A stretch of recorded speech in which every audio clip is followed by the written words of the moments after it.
anaaf joosiin geesse faarfannaa jedhu isiniif qabannee dhufaa jirra. Akkam jirtu nagaa keessanii viidiyoo koo kanan dabarsinaati amma dhumaatti dhaggeeffadhaa.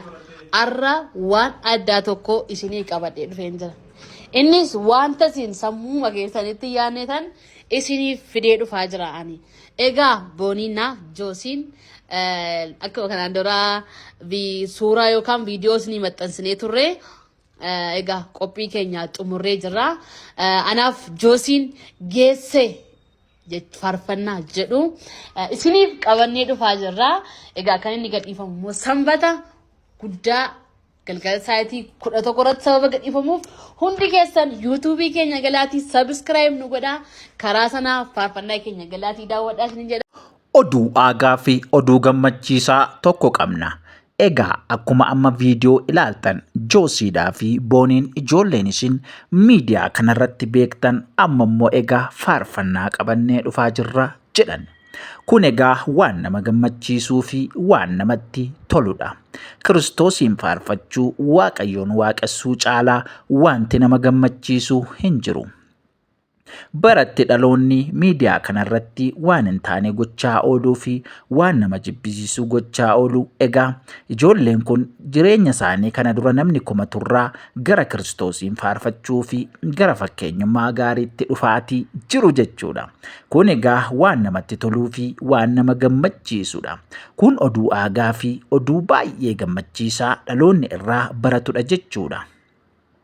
Miidiyaa kanarratti yoo ilaalle yeroo garaagaraa qoosaa fi viidiyoo garaagaraatiin kan beekaman booniidhaa fi joosiin. Egaa akkuma beekamu joosiin yookaan abbaan manaa ishee faarfataa fi muuziqeessaa akkasumas poostera garaagaraa hojjechuun nama waldaa kiristaanaa tajaajilaa turedha. Egaa miidiyaa kanarratti waa'een isaanii walharkaa fuudhamee ajandaa dubbii ta'ee ijoo dubbii ta'ee odeeffamaa turuunsaa beekamaadha. Marree egaa har'ammoo galgalaan oduu gammachiisaa tokkotu nu qaqqabe. Innis immoo faarfannaa mata dureensaa geesse jedhu bifa bareedaa fi miidhagaadhaan viidiyoo xumuranii gadhiisuuf akka jedhanidha jechuudha. Marree egaa kun waan nama gammachiisuu fi waan namatti toluu wanta baay'ee irraa baratamudha. Waaqayyoon isa jireenya namaa sirreessu kanaaf galanni haa ta'u. Isa faarfachuu fi isa waaqessuu isa jajachuu caalaa immoo wanti nama gammachiisu hin jiru. Egaa waan hundumaa caalaa hojii bareedaa fi hojii filatamaa hojii gammachiisaan Waaqayyoon faarfachuu waan ta'eef baga nagaan gara kanatti waliin dhuftan isiniin jenna. Miidiyaa kanarratti egaa komee isin irratti ka'uu fi wantoota dhiibbaa garaagaraa isin irratti dhuumaa ture sana cabsitanii amma immoo egaa jaalalaan walii wajjin Kiristoosiin isa hundumaa danda'u faarfachuuf baga nagaan dhuftan isiniin jenna. Egaa viidiyoon faarfannaa kana yeroo gabaabaa keessatti gara yuutuubii mataa isaanii joosiidhaa fi boonii jedhu akka gadhiifamullee nuuf himtee jirti jechuudha. Marree egaa namni hundumtuu yuutuubii isaanii subscribe gochuudhaan faarfannaa isaaniitti akka eebbifamtan gamanumaan isiniif dhaamna. Egaa namni tokko dhaggeeffachuu dhiisuun dhorkaadha. Egaa Waaqayyo baraaf jireenya keessan haa eebbisu. Yeroo hundumaa waan haaraa oduu gammachiisaa akkasumallee odeessaalee garaagaraa qabannee waan isiniif dhufnuuf yuutuubii keenyaaf haaraa kan taatanis egaa subscribe gochuu hin dagatina.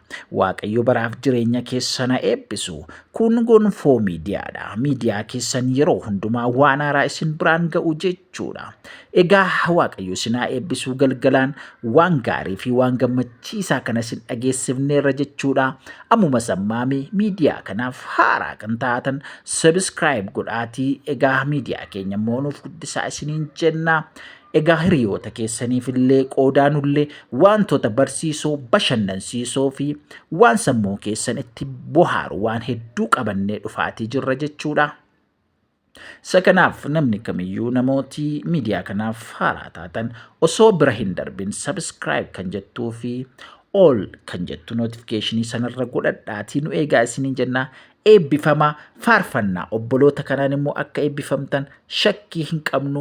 Geesse jedha gaa faarfannicha immoo gaafa inni gadhiifamu dhaggeeffannaa waan ga'ee fi maal akka ta'e immoo yeroo sana adda baafanna jechuudha. Eebbifamaa. Waaqayyo baraaf jireenya keessan haa eebbisu. Namni hundumtuu galatooma. galatoomaa isiniin jenna eebbifamaa.